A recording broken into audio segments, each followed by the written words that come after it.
Onlive is games on demand. What we do is make available the top high-end titles, the same window as they are released in retail, so the same time they're in the store shelves, you have access to them. And you can play all these high-end titles on any entry-level PC or Mac, just through a plug-in that's just 1 megabyte in size in your browser, or using this Onlive microconsole.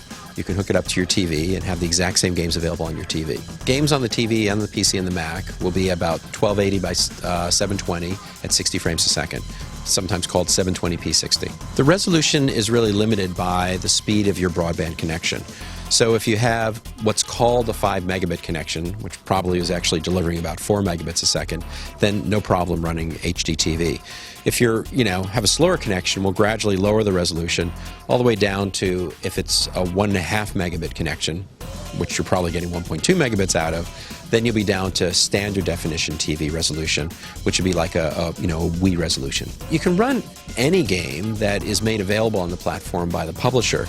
So it's certainly very easy to take a PC title for a publisher and, within a couple weeks of work, it can make it run on Onlive. It's also not difficult to port over an Xbox 360 game, maybe just a little more difficult to port over a PS3 game.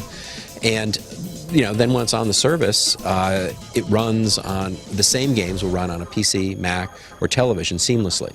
So you don't really have to think about what console am I on, or what platform am I on, or do I have a GPU or don't have a GPU. They all run just as well as they would on a totally tricked out gamer PC, because that's what's really running in the service on all of these platforms. Well, I think there's a couple of first-party games which are pretty good that people are really drawn to. Other ones are, plus or minus. I think we've got our hands full right now with the third-party games from the 9 publishers that are supporting the Onlive platform. And so that's what we'll be focusing on initially. And, who knows what the future will bring. Onlive is a community like there's never been before. First of all, we have massive spectating. Okay, so anybody who wants to be spectated can allow anybody else to spectate them. I mean, literally, if you're really, really hot at something, 1 million people can watch your game, okay?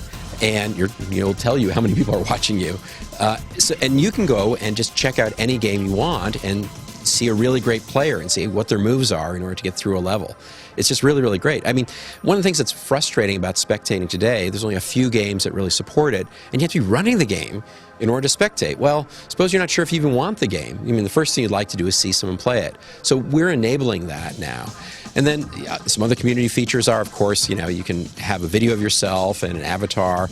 And when you play a game, if you did something really awesome or something really crazy, you just hit the brag clip button, and it saves the last 10 or 15 seconds of your gameplay onto your profile. And anybody in the Onlive service can go and see your awesome moment or your horrible moment. Definitely, you'll have the ability to set up friends lists. You can limit the people that are spectating you to just your friends. When we have, voice over IP, maybe you only want to talk to your friends or just let them listen to you. Or maybe you want to let the whole world listen to your commentary as you're making your way through a game. So we have an awful lot of different flexibility. But one thing that is really key and really is differentiating is that whenever we have these community features, you're always looking at the video of what the person's actually doing live. So when you go check in on your friend, you can see what they're doing.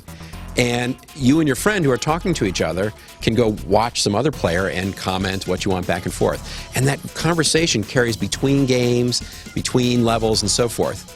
Until, of course, you get into a game where maybe you're on a team, and then the system is smart enough to go and separate the voice so that you can't overhear what the team is saying. It's very, very sophisticated in terms of the way it allows people to communicate both from a video and an audio point of view. Pretty much any entry-level PC today with XP or Vista will run fine. With Macintoshes, it would be an Intel-based Mac. Pretty much any of those will work. And that's it. You don't need a GPU. And you just need, a broadband connection. 1.5 megabit connection for standard definition TV and 5 megabits per second or better for HD TV. You're quite correct. If we had a significant amount of lag, it would be unusable. So we had to develop a new technology that would allow the game to run a lot of the game to run in the server center, and then really to send tiny pieces of the game down through your DSL and cable modem connection very, very rapidly with no lag.